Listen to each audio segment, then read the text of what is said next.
Well, hello and welcome to Season 4, Episode 16 of Seat Designers. My name, as always, is Frederick Olsen. I'm told I do beautiful introductions, so let's dispel that horrible rumor at once.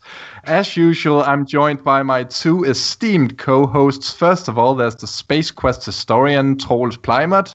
Hello. And the Right Honourable Anti-Vaxxer, Dr. Gareth Millward. Oh, you little fucker. Hello. Oh, that's the first time that Gareth has been unable to sort of keep it together and just do his, catchphrase. Hello. Hello. You actually rocked him out of his comfort zone. Yeah, he'll be asking me whether we can edit that out, and of course my answer is no. Your girlfriend says hi.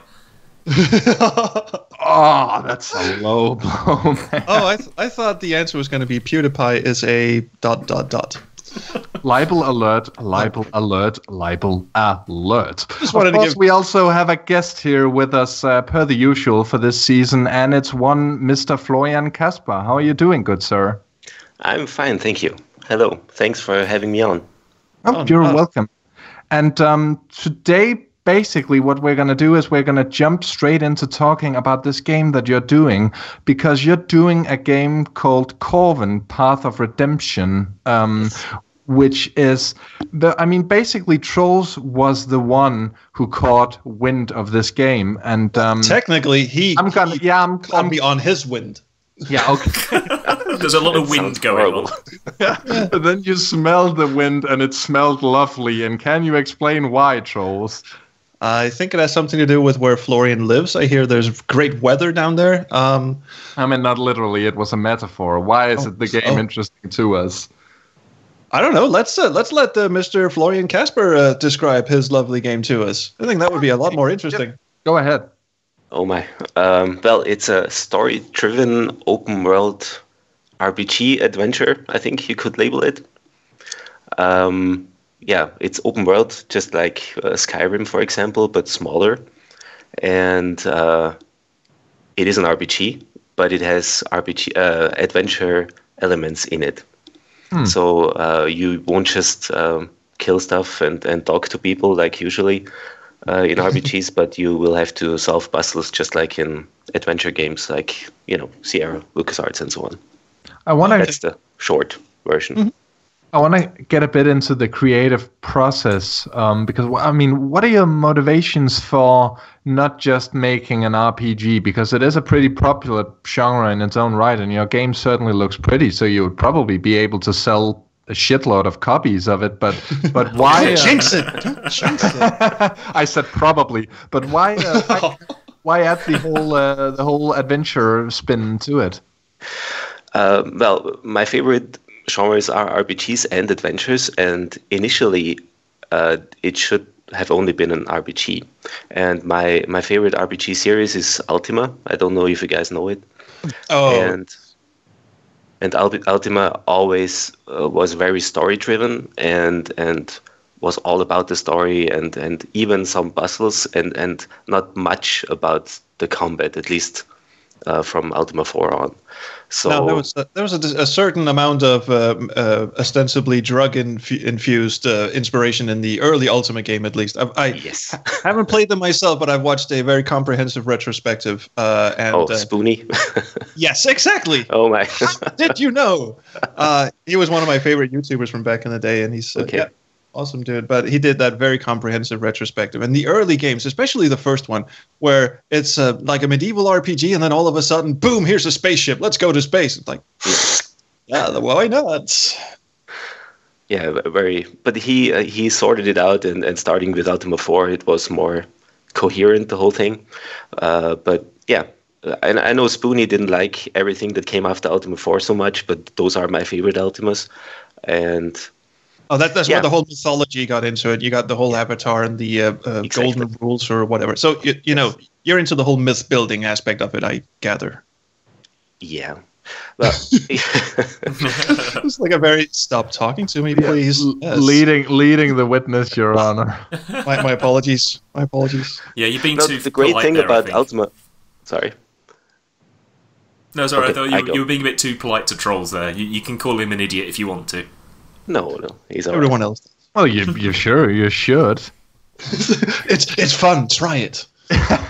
Once you try it, you'll never go back. But so I'm curious because I mean I've done some adventure game writing. Certainly, I've never done any RPG writing. So how do you go about doing a game that combines the two genres? I mean, if you can and want to, certainly try to explain your creative process to us. Okay, I'll try. Well, it is already a very story-driven RPG where the fights are not the most important part. So from that aspect, it is not too far from an adventure, at least not as far as, let's say, Diablo would be. Right. And story, very important. Also that the story is not dragged out too long, so you won't just get a glimpse of the story and then have to do something else for 5 hours before you get the next glimpse. Oh, Final Fantasy. Yeah. But yeah, it's the main goal is that you really want to know how the story goes on and not make you wait too long to see what's going on.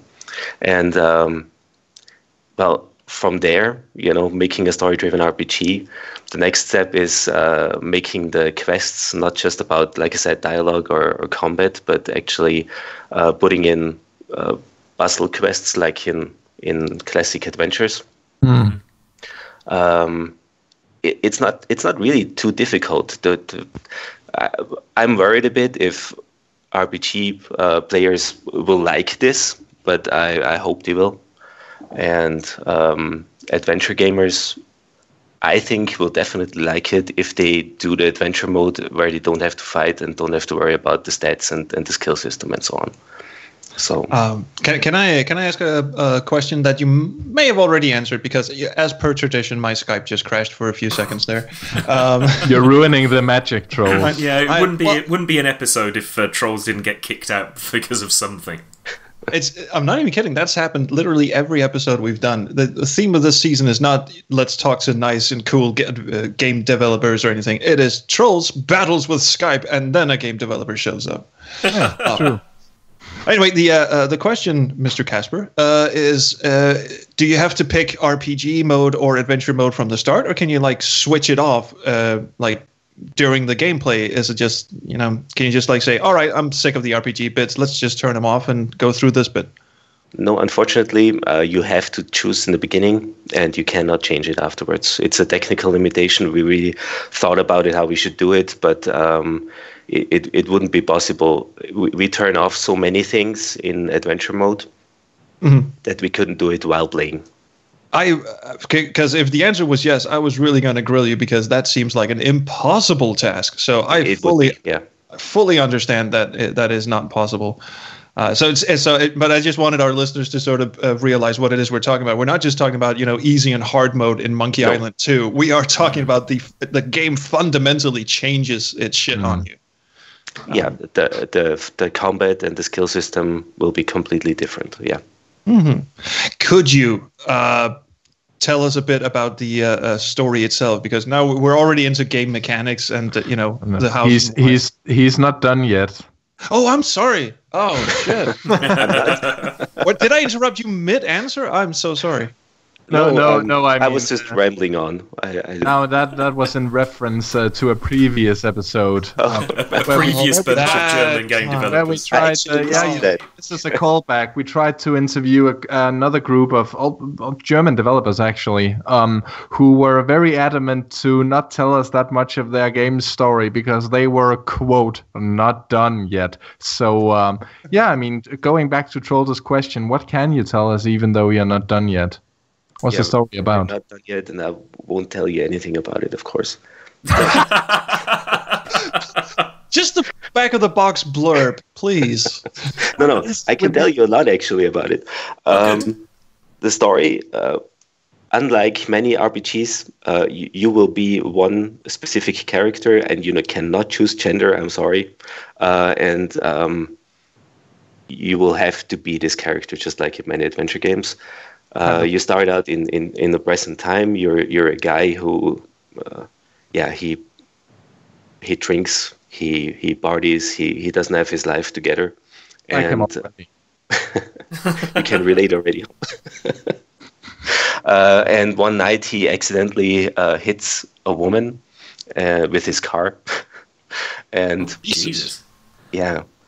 She's in a coma, and he feels really bad about it. For the first time, he made a lot of mistakes in his life, but about this year he feels really bad, and he is depressed and everything about it. And one day, he finds in his backyard basically a rift into another world where he goes through, and he ends up in this fantasy world that you see in the trailer. Yeah, because I was wondering, because the reveal trailer that you showed us, and which we will link to in the oh wait, can we actually link that in the blog description? Because you said that was from an early build, so it's only on YouTube, which is a super secret site for sharing videos with only your closest friends. I don't know, like if there's a new release trailer coming out around the corner. I appreciate actually that you ask, because the new trailer will be quite different. This was just the trailer where we show, hey, there is a project, and it's more than just an idea. Right? There is actually something here, but it's no problem. You can link it. Thank you. Okay, well, sure. Thank you. I see. The reason I ask is because that it looks very, very good. The graphics are really, really tremendous. It does have that, like you say, Ultima feel. It's very medieval. You got windmills and grassy hills and people in ragged clothing that you walk up and talk to, and it just gave off this very medieval vibe. So when you started recounting the story, it's a guy in a car and he runs down someone and she's in a coma. It's like, what? Are we talking about two different games here? What the hell? But then I could tell you actually more about the story still. Oh, it is. yes, do please. So you end up in this world, and you find out in the beginning, so it's not a big spoiler, that you're here because you get the chance to redeem yourself. You're not too happy about it, that you were just basically dragged there, and but you take the chance, and you have to do certain things to redeem yourself. But you find out that there's more to this world than you think, and that's the point where I would be like the German developers from the last podcast, where I wouldn't tell more about it. Well, it sounds really interesting, and it sounds to me like it has a kind of Brothers Lionheart vibe to it. I mean, kind of like not necessarily an afterlife in this case, but kind of a different dimension that you find yourself in. Yeah. What? Yeah, you want to play a quick game of make an affirmative or non-affirmative noise when I try to guess what the plot is? It's sanitarium. I was just gonna fucking say that. Fucking bastard! I didn't hear it. I'm sorry. It's going to be like Sanitarium, where he's actually in sort of a coma himself, and he's in purgatory, and it's all in his fucking head or something like that. That is my guess. Nope. No. Okay. Well, so Fred, for once, we were both wrong. Yeah. Well, you're absolutely right, and I was wrong. Well, you were absolutely wrong, and I was wrong too. If only we had a clip to play. Yeah. If only, but unfortunately, we do not. Well, thank you for playing that little game with me, Florian. That was very nice of you. So what are some of your inspirations, apart from Ultima, when telling a story like this, Florian? Yeah, I mean, what kind of adventure games were you thinking about when you were putting in an adventure mode? I didn't think of a specific adventure game because I love so many of them. I love all the LucasArts, of course, many of the Sierra ones. Aside from King's Quest, I can't stand that series. I like this guy a lot. Yeah, we're definitely getting you back on, mate. Yeah, you said the magic words. No, it's just, if I can, quickly. There was not many adventure games going on at the moment. I thought, okay, I will try the new one. And I think it was 5 or 6. I don't remember exactly. And I started it up because it looked nice, and I thought I'd give it a chance again. And maybe I don't remember it exactly, but very, very early in the game, you see a flower in a garden, and I tried to pick up that flower, and the game was talking to me as if I'm a 5-year-old. telling me how morally wrong it would be to pick out this flower, and I turned it off and never tried it. Like, I'm gonna pick this flower whether you fucking like it or not. I'm sorry. Yeah, and I love Ultima, which is all about virtues and everything, but you're not wrapped into it like this, Yeah, So, basically you're like Otis in Monkey Island, who got framed for picking up the stupid flowers. But no one else remembers that guy? And something I dreamt. Actually, no, I don't remember. I don't remember why Otis was in that jail cell. I just, for the longest time, I just imagined it was because he was, a drunkard and he just got thrown in the drunk tank. He keeps going, I'm a victim of society. I didn't pick the stupid flowers. Oh, wait, that's because it's the hint for... Oh, sorry. So, suddenly this became Monkey Island Appreciation Hour. And this is Detour. I mean, you mentioned some of the LucasArts adventure games. So which adventure games do you like? Where you we demand a list. Yeah, not necessarily, but I mean, your adventure mode in this game kind of goes back to the verb coin interface of the late LucasArts games, doesn't it? Yes. The preview you saw the actual words in there. It will be icons.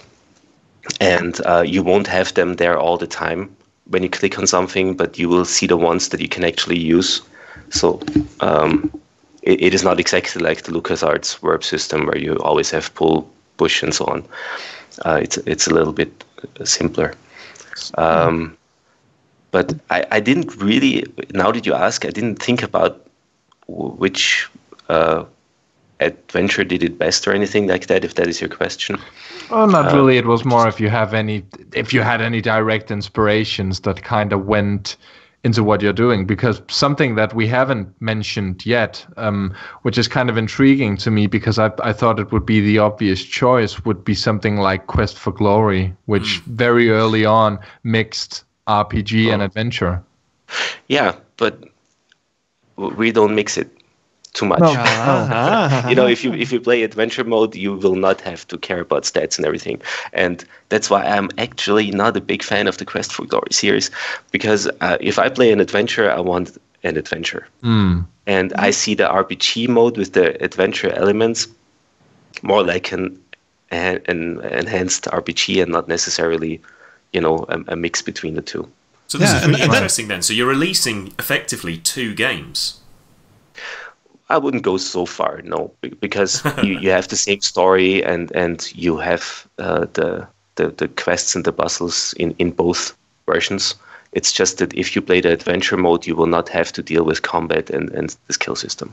Well, that's what really fascinated me about the game, and that's why I sort of invited you on the show, actually, is because whenever I've played, like Quest for Glory, for instance, I've tried to play it and I get bogged down with juggling stats and juggling character abilities and all of this nonsense. It sort of gets in my way. And for others, Quest for Glory has this. I mean, my younger brother is a big time RPG fan. He loves them to death, and he doesn't like playing Quest for Glory because of the adventure aspects. He's like, the stats I get, the combat I get, but this whole, solving puzzle thing, not too big a fan of that. So I love the idea that you've got this story and you're essentially presenting it in 2 different ways, like through 2 different genres, which are not, sort of mutually exclusive. I mean, if you're going to go by genre, RPG and adventure are cousins at the very least. They're very story-driven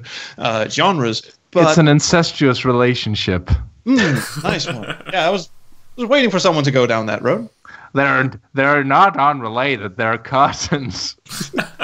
They're legally able to wed, which is what Florian is like overseeing the procession of this cousin wedding of RPG, and you should put that on the back of the box, dude.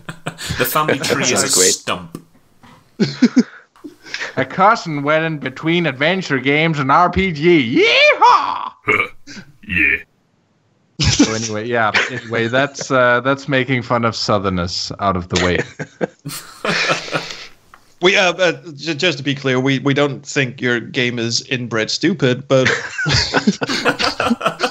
we're quite sure it's very intelligent and this isn't going where we thought it would. No, there's a lot of hole digging going on right now, isn't there? I wanna jump back to, and I know I keep please. I know I keep going back to what are your inspirations, even if you said you didn't have any direct ones, but you selected the verb coin interface.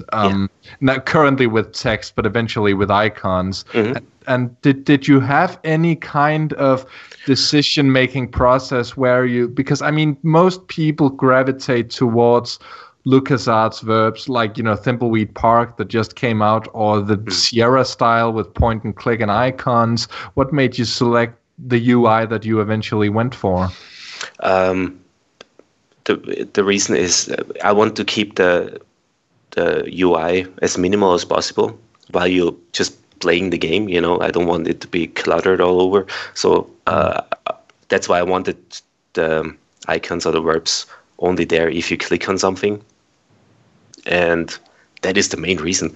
The verbs are there because, you need them, in my opinion, if you play an adventure game. I don't like when you just have to do one click and everything happens on its own. I really like this guy now.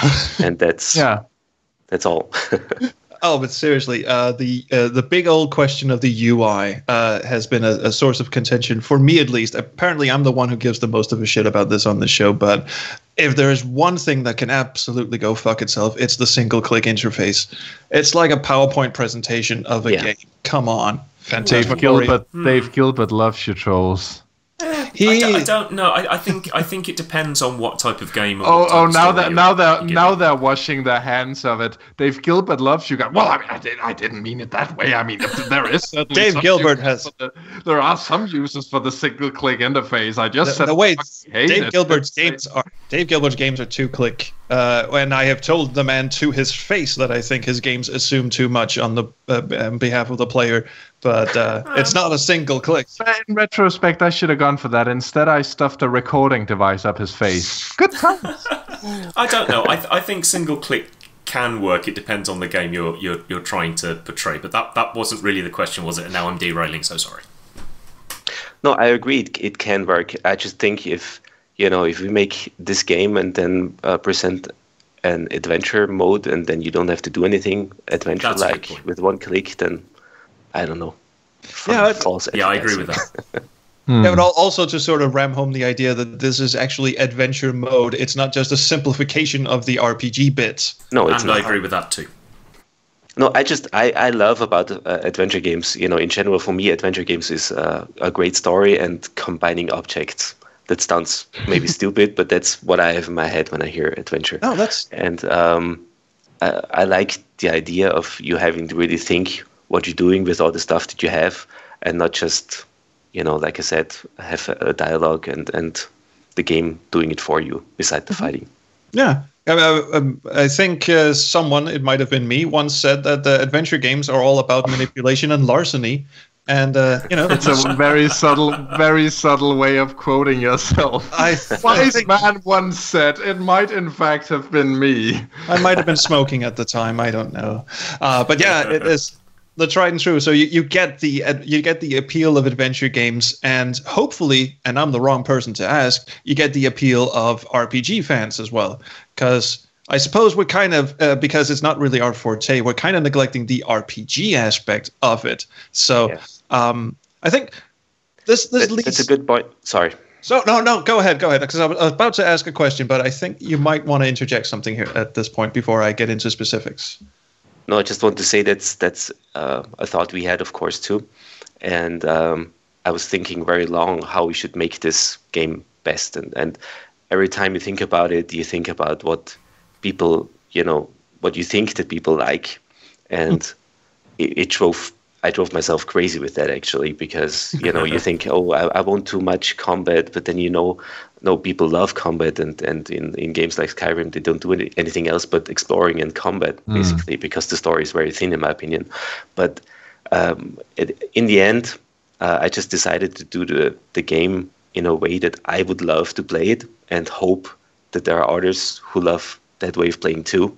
Because if you try to cater to everyone, which sounds stupid, doing two different game modes, right? But still, trying to cater to everyone, I think you won't get a good game out of it. I mean, you're still you're still kind of mostly catering to people who enjoy a good story in either mode, as far as I can tell from what you're saying. It's not because it's not like your game is a combination of RPG and Candy Crush. It's not like two vastly different genres. Although I would pay to see that work. Now on the subject. Be careful! Don't give anyone good ideas. This is, after all, a timeline where we have the Emoji Movie. Oh well, yes. And this is not open crowdsource, so everything we come up with on this show is completely and utterly copyright us. Don't stop. No, but I do want to get into some specifics because, well, first of all, and I am going somewhere with this, as always. I'll just set up my alarm clock. You continue. Yeah, you do that. Is the story the same whether you're playing on adventure or RPG? Just like in broad terms, does it come from the same place and end up the same place and the path through it and all that? Yes. Okay. Yes. Well, that was a good answer. Okay, so then my real question is, how do the puzzles differ? Is it like, are there some puzzles that overlap? Are there some puzzles that are simplified in RPG mode and made harder in adventure? Or is it like a completely different gameplay but same story kind of deal? The biggest difference is if you choose adventure mode, that, like I said, you do not have to fight and you do not have the skill system. In RPG mode, you will have all the fighting and the skill system. You can really work on your character, and you will have some puzzles simplified, and maybe in adventure mode where you have to, let's say, beat a boss by doing a puzzle. You can also beat him in RPG mode with your character. Mm-hmm. Right. But yeah, that's the difference. Okay. And shit, I had my question and then it escaped from me. That always happens. Well, I mean, it kind of sounds to me like it's not that far off from a game like Indiana Jones and the Fate of Atlantis, where there's a combat mode and there's a wits mode and eventually a team mode as well, or a path is probably the right word. But I mean, instead you went for two different genres rather than just having two different paths. But I mean, it's not too far off, except with the way you do it, the mechanics also change. Oh, I remember my question, by the way. Yeah, the path is basically the same. Some solutions to some puzzles or quests are different, but the path is the same.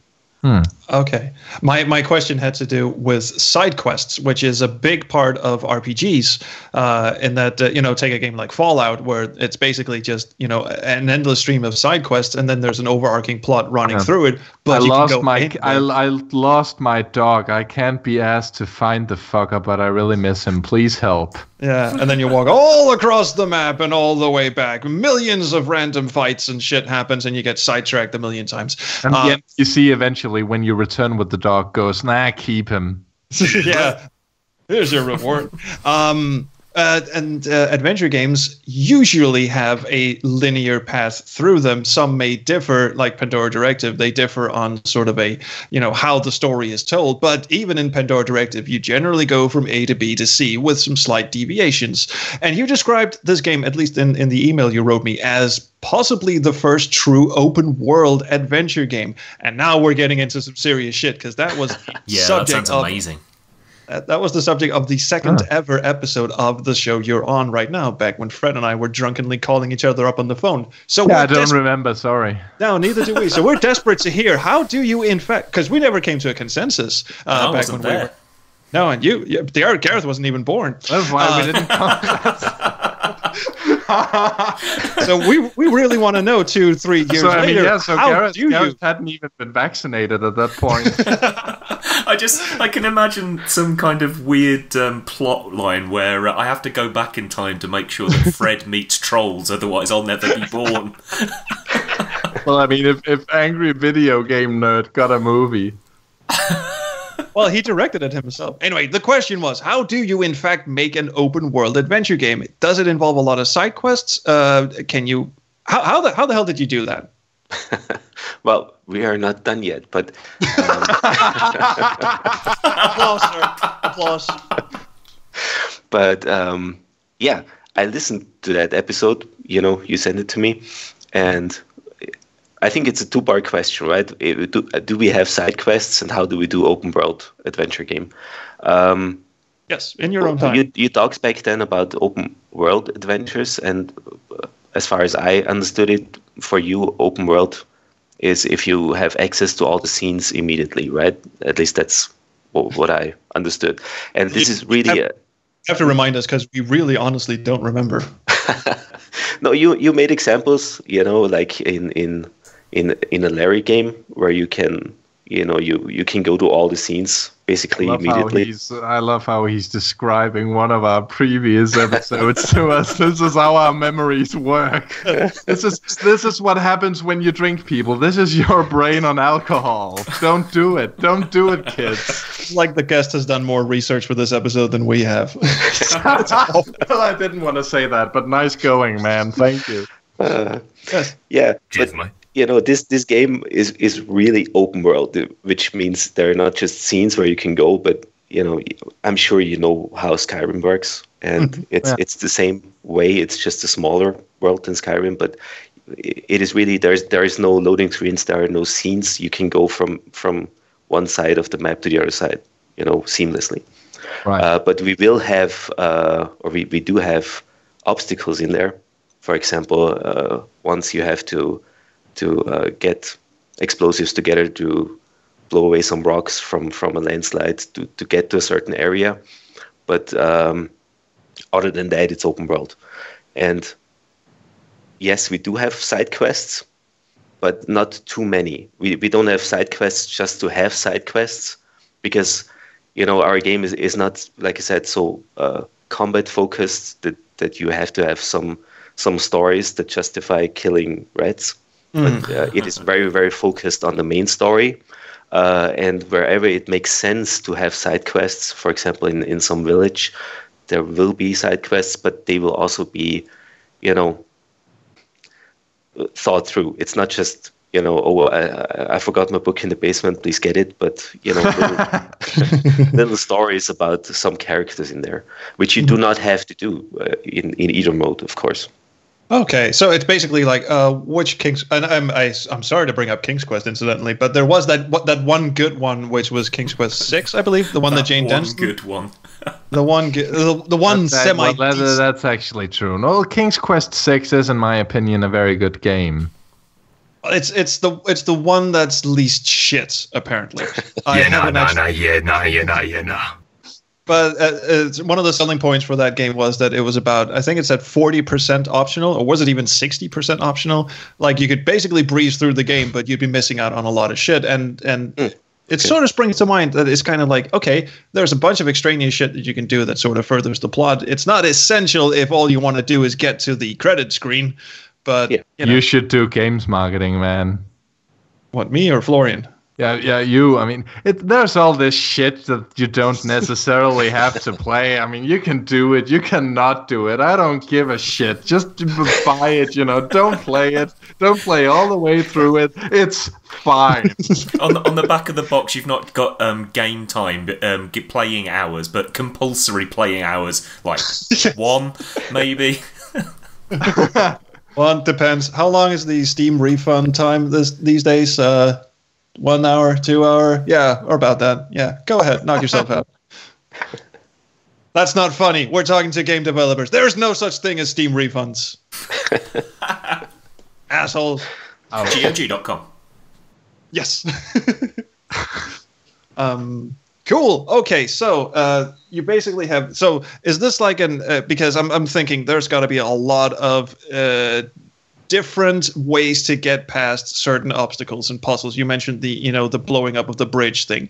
I'm imagining there are different ways to do that, whether you're playing in RPG or adventure mode. And I'm imagining that there are all these different obstacles that will come up. You said it's the same story, so there's got to be a ton of design involved. How do you make sure you don't sort of write yourself into a dead end where you've got this great idea that would work terrifically in adventure mode, but you can't make it work in RPG mode without getting too adventure-y? So what do you do? I don't know. No. Not done, no? You're absolutely right. Hasn't That is really a big problem throughout the game design that we're doing. But I think we just think of each different problem, individually, and so far we figured it out. So I think we can do it for the rest of the game. Okay. So you haven't encountered that problem yet, where it's been an obstacle to you at any point? No, the blowing up of the rocks there, of the landslide. You have to do it in both modes, and I would be lying if I would be saying that there are hundreds of different ways to solve something. We are just a few people, and I'm sure you could put many things in how you can solve it and make it very open. But I rather have a really how should I say it? To me, the story is most important, and having this really concentrated story experience, that's the most important part. It's way more important than having 10 ways to solve one problem. Yeah, and I mean that's what we got. That's what we got out of the unforeseen incidents guys as well. At the end of the day, incidentally, they're not done. But what they also kept saying is that they're not that big a team, and they want to focus on really telling the story effectively. And it sounds to me like a very economic approach that you're also going for. And I suppose you also want a solution to the problem that fits in with the story as well. I mean, there might be a way of solving it that actually makes absolutely no sense within what the character's motivation is.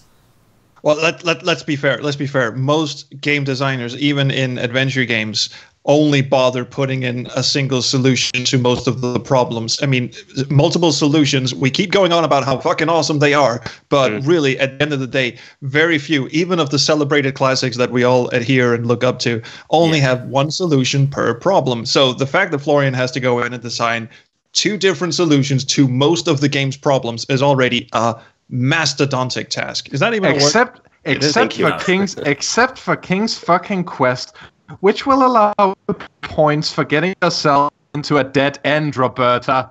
What? I mean, killing the goat, for instance.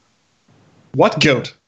In the first King's Quest, you can kill a goat, and what you have to do is you have to lead it across a bridge to knock a troll off. But you can kill it, and I believe the game will award you at least 1 point for doing so. But you'll be stuck. Does that mean you can't get full points in it?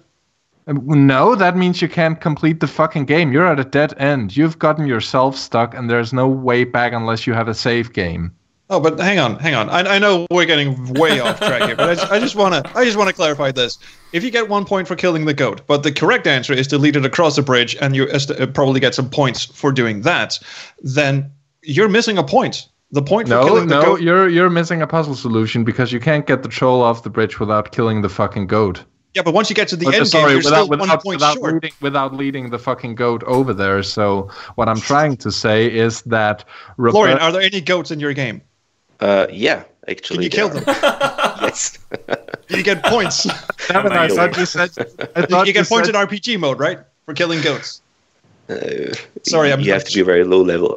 I thought you said you didn't have to kill animals. Anyway, what I'm saying is just that, I mean, it was just meant as an aside, but now we've spent what feels like half an hour on it. What I just wanted to... I'm so bored. Yeah, me too, but let's set the record straight. What I'm trying to say is just that the oldie Roberta Williams has been revered for her puzzles with multiple solutions, but in fact, most of the alternate solutions are just fucking dead ends that conceal themselves as alternate solutions. So, I mean, I guess the TLDR is fuck Roberta Williams. And please listen to the Lane Nooney episode. And Kenneth did. He did. Wow. Okay, well, getting stuck we should probably libel alert that whole speech out of existence. Well, not the... No, wait. No. See, alternate solutions would imply that you actually solve the puzzle even though you sort of fuck up somewhere. Think of the first Space Quest game where you can either kill the Orad by leading the droid in, or you can throw the dehydrated water at it. Those are 2 separate solutions. They don't find to the ultimate you're saying. Okay, well, there's another question for Florian, actually. Can you, in some ways or another, get yourself fucked in the game? Can you get stuck? Because it's such an open world, could you ostensibly do stuff out of order and maybe, paint yourself in a corner? No. That is the goal, that you cannot get stuck. Cool. Maybe we miss something and you can get somewhere, but we will have to do a lot of testing, of course. But the goal is, it is not a design decision for the player to get stuck anywhere. It's very important to me. Ah, yes. So you cannot kill off NPCs, for example. It's just not possible. Right. No, and not even in RPG mode where. No, not even in RPG mode. No. All right. Are you expecting to receive any flack from that? Because, we kind of got into the RPG crowd versus the adventure game crowd, but do you have any kind of predictions as to how this game will be received? Obviously, we're very, very warm to the idea of combining these two genres, but what's the general feedback you've been getting? Not too much yet, because I didn't put it out too much yet. We're just starting now. With some PR, because the Kickstarter will start in fall, so there's still some time till then. I didn't want to get out too much and get hyped too early, and then when the Kickstarter comes, nobody's interested anymore. Right. But exactly. I wanted to say that, but Gareth do it. I honestly don't know. I hope that people like it, but someone who only likes RPGs that are like Diablo, which is not an RPG for me, then I guess they would not like it. But it's more of a hack and slash type thing. I actually like Diablo 2 a lot. I'll go on record saying that, but it's more of an action game. Don't get me wrong. I really like Diablo. I remember back then when Diablo came out, and I thought, oh, that will be a great RPG, and then it was just hack and slay. It was very disappointing. Yeah, it's a great way of getting your wrist to hurt. Either that, or you can masturbate for 6 hours straight. I was just thinking, is he going to leave it there and just leave it up to our imaginations? No, he is actually going to say it out loud. Cool. Nice. But anyway, that also sounds like, and again, I only have my younger brother's experience on this, the different levels of RPG. Oh, Gareth, God damn it. Shut up, for God's sake, just shut up! Sorry. Jesus, you had to go there. And as soon as I heard him snicker, I knew exactly what he was on to. I heard it myself halfway through the sentence, but I was just like, all right, if I just keep the pitch up like this, if they know the sentence is not done yet, and no. Sorry. London Carry burning. on. Anyway, go back past the point of masturbating for 6 hours straight and over to your younger brother's experience, trolls. Yes, which I'm sure he must. Anyway, he also has experience with RPG games, and there is this sort of hierarchy within RPGs, as far as I can tell. You've got Diablo, which has elements of RPG. You've got, potions and shit, but mostly it's a hack and slash game with a single button click interface, I might add. And then it goes down to, more and more, levels of complexity until you get to JRPGs with really, really expansive stories. And then you got into really hardcore shit, which I imagine the Ultima series are like in the really hardcore department. Actually, Ultima is a very specific thing, because combat, like I said, is not very important in it, and it always was very much about the story, and so that's why I think it doesn't get so much love nowadays either, because it was never, about building up your character and getting really powerful or anything. It was always about the story. Okay. So it is a special crowd, the Ultima fans. Yeah. Yeah, I remember picking up a game back in the 90s called Lands of Lore, and to me, it was just too much RPG for me. But it was, it had a really good story and it had Patrick Stewart in it, so it was fun rewatching the introduction. It had great music, by the way, I think. So, the Emoji Movie has Patrick Stewart in it as well, voicing poop. You go fuck yourself, sir. He will always be my captain. For a guy that seems to take the piss out of the Emoji Movie, Fred, you know a lot about it. Yes, it's quite disturbing. I know. It's a movie about emoji, and it has Patrick Stewart in it, and that's actually about the extent of it.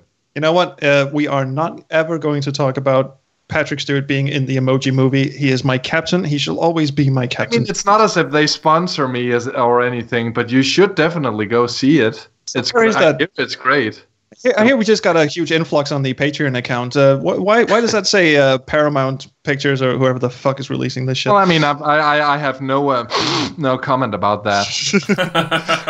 Anyway, juggling drunkenly back on track. I imagine from what I hear you say, Florian, your RPG game exists in that middle ground where the story is important and you've got the stat juggling and all that, but it's not going to. I mean, the story is the driving force. It's not building up your character. It's not getting out there and fighting. It is, I want to see this thing to the end.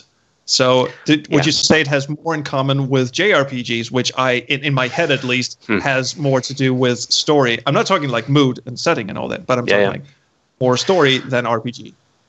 Oh, that's a difficult question. In terms of story, maybe you're right there, but in terms of the world, definitely not, because it's a very open world. I know Final Fantasy 15 is open too, I think. I didn't play it yet. But it is very open, and the world itself is very interactive. You know, you can pick up almost anything. You know, you can move rocks or whatever around, or tables and chairs. And kill goats, apparently. You can kill goats, and you can craft stuff. You know, you can bake bread if you want to, for example. Which was very important in Ultima. You know, if someone describes the interactive Ultima world, he always talks about the baking bread. But that's very important to us. You know, making a very interactive, believable world. The NPCs will have a schedule. You know, they will go in to the bar at night and go to bed and everything. And we have a day-night cycle in both modes, by the way. Okay. And but we actually tuned it back more after thinking about it a lot, because you know it is our first project, and Dave Gilbert actually on your podcast said it. You know, you should not make your first project the huge dream game where you know take 5 years to make it, and I think he's absolutely right. So we would have had way more crafting and everything in it, and way more loot than we will have now. But we tuned that back and concentrate more on the story than. That sounds very sensible. Very sensible indeed. So how big is the team? We've actually gone a bit roundabout on this. We probably should have started by having you introduce yourself and your team, and then got into the game. But screw it. We're just gonna do this last. Where are you from, sir? And who is your team? And you know, how did this all come to be? Well, I'm from Austria. Soon I'll move to the US in June, actually. Oh, cool. Because my wife is American, and you know, finally move over there. But that's a different topic. And you won't be able to get in a short while anyway. Yeah, there's that. You have to climb a wall to get there. I have my green card, so it's all good. Oh, good. Yeah. And my team is very, very small. We have actually I only have one constant member beside me, which is Mark Zinschlag. He's doing the programming and the scripting, most of it. But I have other people like, you know, musicians. We have Sikabol. His name is Patrick. I cannot pronounce his last name right. He's French, so I won't even try. You didn't want to keep him on the team, so yeah, exactly. The French. We have Dustin. Perfect cutoff. Dustin Nagel is also doing music. He's from Germany. We have Lucy Böttcher, who is from Germany, who is doing our drawings. But yeah, aside from Mark, there are no consistent team members. And actually, before how it came all about, I did modding in Morrowind. I made a system where you can combine things because I love adventure games and I wanted to know if I can do that, and made a mod, the Ultimate Ranger mod, where you can combine stuff to make arrows and bows and tents and stuff like that. And from that modding scene, I got to know some of those people, and we decided to do this project. Oh. And we are a very small team, but knowing from doing fan mods before, it's way better to have one or two people you can really trust and who that are sticking with it till the end than having 30 people where you never know when they leave or how long they're interested. And if it all goes wrong, it's easier to kill 2 people than 30. I didn't say that. No, but so it's sort of a virtual office thing. You're not actually in the same room. You're working globally. Exactly. Yeah. Nice. Very nice. What were some of the mods that you worked on before you went for this project? Well, it was it was 2 Ranger mods before, which were released, and then it was a fan project, the Ultima fan project, which we worked on forever because we had people who constantly left, and we had to start over all the freaking time. Sound familiar? Yeah, that sounds very familiar. It was so frustrating, and in the end, I just said we will, stop this because it doesn't make sense to continue. Frederick, you could have gone on for nearly a decade and released it. It's possible. It's possible, but I wouldn't recommend it. It's true. Frederick actually went 10 years of his life putting together a Space Quest fan game, and it finally released. No one knows how. And I mean, it wasn't me exclusively, but I certainly recognize the story about team members leaving and then new team members entering, and you have to. I mean, if one person leaving does the art and has one art style, and you get another artist, you probably have to start from scratch. So I mean, same shit basically. That is true. This is probably a bad story, Fred. But who was the guy at Adventure X? Who was it? George, who was from a Germanic country that had started off in the modding kind of community doing like educational mods or something. The guy who did the docu games talk? Yeah. Oh, that was Geo Hopmeyer, I think his game was. What was that, his game or name? No. That was his name, the name of the game. Yeah. Well, I think in the early days when the Epic Mega Games, Unreal stuff, people all came from the demo scene and then became game developers. The current trend seems to be people come from the modding scene and then turn into professional game developers. So you kind of hone your craft doing this sort of hobby thing, thingamajig, and then it eventually transcends into doing professional game development, and I think that's really interesting. So it's not just like, oh, I'm fresh out of college, I want to be a game designer kind of thing. No, you actually you know your shit before you get into it. Yeah, I wasn't going anywhere with that. No, really. This is like we are winding down anyway. We have no idea. Mostly, we got to know how not to do it from that experience. Yeah, exactly. We're not quite there yet in terms of podcasting, because we literally did jump into it not knowing what the fuck we were doing. We're not done yet. We're not done yet. No, we're definitely not.